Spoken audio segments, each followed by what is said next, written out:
আসসালামু আলাইকুম। যমুনা সংবাদের আরও একটা স্পোর্টস আপডেটে আপনাকে স্বাগতম। আগামীকাল ভারতের মুখোমুখি হচ্ছে বাংলাদেশ।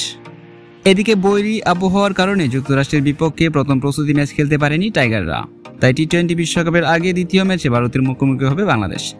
আগামীকাল ভারতের বিপক্ষে ম্যাচটি শুরু হবে রাত 8:30 বিশ্বকাপের প্রস্তুতি ম্যাচের আগে 3 ম্যাচের সিরিজে যুক্তরাষ্ট্রের কাছে 2-1 ব্যবধানে হেরেছিল বাংলাদেশ। সিরিজ হারের লজ্জায় স্বাভাবিকভাবে বাংলাদেশের আত্মবিশ্বাসী চিরতরে। প্রথম প্রস্তুতি ম্যাচে যুক্তরাষ্ট্রের বিপক্ষে জিতে আত্মবিশ্বাস ফিরে পেতে মরিয়াছিল টাইগাররা, কিন্তু বৈরী আবহাওয়ার কারণে মাঠে নামার সুযোগ পায়নি তারা। তবে যুক্তরাষ্ট্রের কাছে দলের লজ্জাজনক হারের কারণে উদ্বিগ্ন নন বাংলাদেশের অলরাউন্ডার সাকিব আল হাসান। তার মতে আসন্ন বিশ্বকাপে ভালো করার সুযোগ আছে বাংলাদেশের। টুর্নামেন্টের দুই আয়োজকদের যুক্তরাষ্ট্র ও ওয়েস্ট ইন্ডিজের মাটিতে গড়ের কন্ডিশনের মতোই সুবিধা পাবে টাইগাররা। এদিন সাকিব আল হাসান বলেন, যুক্তরাষ্ট্র ও ওয়েস্ট ইন্ডিজে আমরা আগেও খেলেছি, এর আগে ফ্লোরিডায় যখন খেলেছি ভালো করেছে বাংলাদেশ।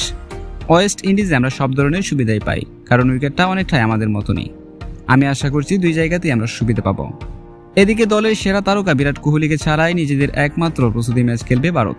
পুরো টুর্নামেন্টের আগে সতেজ থাকতে বিরাট কোহলিকে বিশ্রাম দিয়েছেন ভারত। প্রায় 2 মাসের আইপিএল শেষে বিশ্বকাপের মঞ্চে পা দিয়েছে ইন্ডিয়া। একমাত্র প্রস্তুতি ম্যাচ দিয়ে বিশ্বকাপের জন্য নিজেদের জ্বালিয়ে নেওয়ার সুযোগ তাদের। তো সম্মানিত ভিউয়ার্স, এই ছিল আমাদের হাতে থাকা সর্বশেষ স্পোর্টস আপডেট।